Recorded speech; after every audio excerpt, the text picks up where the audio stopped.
蓝忘机仿佛时刻绷紧着神经，眼疾手快地伸手捞了他一把。魏无羡本想摆摆手说没事，然后再挣扎着站起来，结果被对方按住了手，并以一个被圈在怀里的姿势就地坐了下来。看着蓝忘机似乎根本不在意这姿势有多不妥，魏无羡心情不免有点复杂，随即他便感觉到一股暖流自手心流向经脉。他想起自己方才出了一身冷汗，手心里应该也全是汗，让蓝忘机就这么握着未免有些黏糊糊的，挺难为情的，便要把手抽出来。可蓝忘机察觉到他的动作后，执拗地将他的手抓得更紧了，一边摆着冷若冰霜的脸，一边给他输送灵力。于是魏无羡无可奈何地等待自己的脉象慢慢平静下来，头脑不再那么沉重后，才懒懒散散地道：我就是刚从那个幻境出来，有点站不住，你这么大惊小怪做什么？蓝忘机沉默着抬手附上他的额头。魏无羡下意识想躲开，无奈此时受制于人，便愤愤地翻了个白眼，不服气地瞪着那只搭在自己额头上的手。魏无羡心道：这么清清冷冷的一个人，手果然也是冷的。可那只手的温度又凉得叫人舒坦，会让人产生一种近乎是眷恋的情感，安然而隽永，仿佛可以就这样沉沉睡去，也许还能做一个好梦。有点像那天在藏书阁睡着时的感觉。在魏无羡胡思乱想之际，蓝忘机已经撤了手，垂眼看着他：你在发热？魏无羡一愣：我才退了烧，是你的手太凉了吧？蓝忘机摇了摇头。魏无羡便又道：你不信我，难不成还不信你们家的灵药？蓝忘机不置可否，只沉声唤道：魏婴。魏无羡挣扎着坐起身来，抬头一看，满天星斗，不由愕然。现在什么时辰？将近亥时，洞口被封了，上面四室有阵法，不可轻举妄动。魏无羡差点跳起来，一站起身，头脑一阵晕眩，于是又自暴自弃地瘫了下去，抽着嘴角道：怎么回事？幻觉？那赤狐干的？蓝忘机道：不知。魏无羡便抬头望望那坑口，盘算着若是遇见，从这里出去应当不是什么难事，可蓝忘机又说上面有阵法，那便不能冒险了。他就着洞壁躺下去，小声道：委屈你陪我在这过夜了。蓝忘机抱着剑，靠着洞壁坐在一旁闭目养神，闻言轻轻地嗯了一声，而后道：无妨。魏无羡禁不住又生出些旖旎心思来，笑嘻嘻道：你忽然对我这么好，我还真有点不适应。你看你平时对我摆的都是一张臭脸。本来已经做好了这话一出会被对方冷眼斥责的心理准备，然而蓝忘机却出乎他意料的一言不发，容忍了他不怕死的胡说八道。正疑惑着，魏无羡便听见对方淡声道：是吗？蓝忘机又道：以后不会了。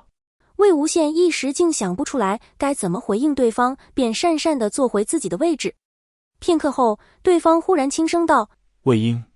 魏无羡下意识应道：魏婴。什么事？魏婴。怎么了？魏婴。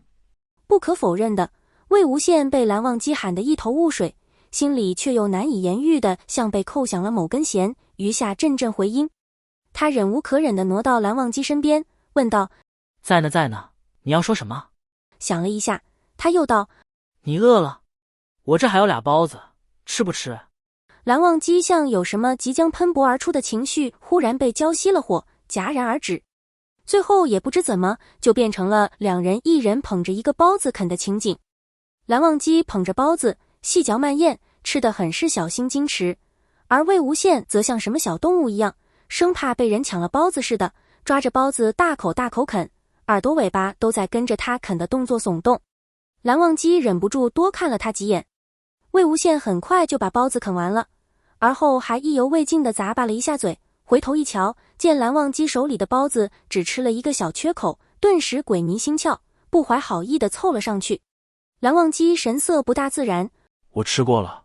魏无羡乐呵呵地道：没事啊，我又不介意。蓝忘机微微一动，欲言又止。魏无羡立即接了下一句：以前我跟江城聂怀桑他们分时都不用在乎这个的，也就你们蓝家人这么在乎这种旁枝末节。蓝忘机别过头，不再理会魏无羡，而是往那包子上狠狠咬了一口，仿佛野兽撕咬猎物，看得魏无羡浑身不自觉一抖，又想起自己惨遭蹂躏的耳朵来。蓝忘机脸上就差没写着不高兴3个字了。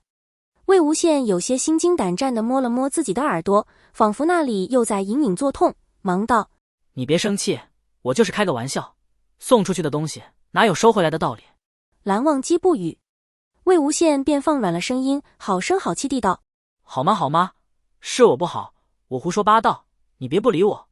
话一出口，魏无羡就鬼使神差地想起江燕离跟自己说的，怎么还跟朋友撒娇，一想好像还真是这么回事，不由纳闷起自己的脸皮怎么愈发厚了起来。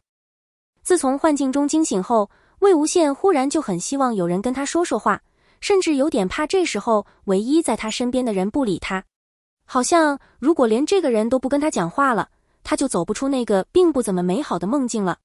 闻言，蓝忘机淡淡地瞥了他一眼，话语在喉咙里几经周转，最终冷硬地吐出：你看见了什么？什么？